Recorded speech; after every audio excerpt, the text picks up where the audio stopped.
बिस्मिल्लाहिर्रहमानिर्रहीम। Welcome to job junction.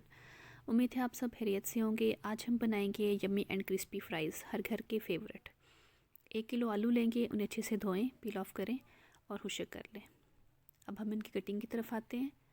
3 centimetre मोटे हमने स्लाइस काटे और स्लाइस को भी हमने उतनी ही मोटाई के अंदर कट लगा के फ्राइज़ की शक्ल में काट लिया। कटिंग के दौरान आप इस चीज़ का खास ध्यान रखें कि दोनों तरफ से एक जैसे कटे हुए हों। देखें, दोनों साइड एक जैसी हैं और बाकी आलू को भी आप इसी तरह से काट लें।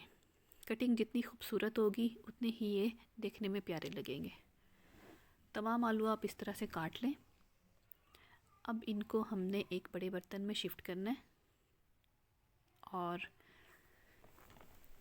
आधी प्याली हम लेंगे कॉर्नफ्लोर और इसको अच्छी तरह से सब के ऊपर छिड़क देंगे और अपने हाथों के साथ इनको मिक्स करेंगे ताकि फ्राइज़ के चारों तरफ ये कोट हो जाए।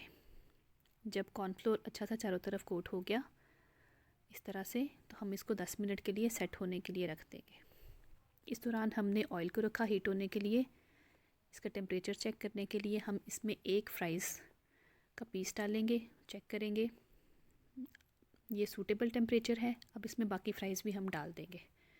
फ्राइज़ जब हम फ्राई होने के लिए डालें तो इसको आप फ़ौरन मत हिलाएं। 5 से 7 मिनट तक इनको फ्राई होने के लिए एक साइड को। जब एक साइड कुक हो जाएगी तो हम इसको चम्मच की मदद से टर्न करेंगे, दूसरी साइड भी इसकी कुक हो जाए। जब आप फ्राइज़ बनाएं तो प्लीज़ इनको धो के फिर आपने कॉर्नफ्लोर नहीं लगाना। कटिंग करने से पहले इन्हें वॉश करना है। ये बहुत प्यारा सा कलर इनके ऊपर आ चुका है।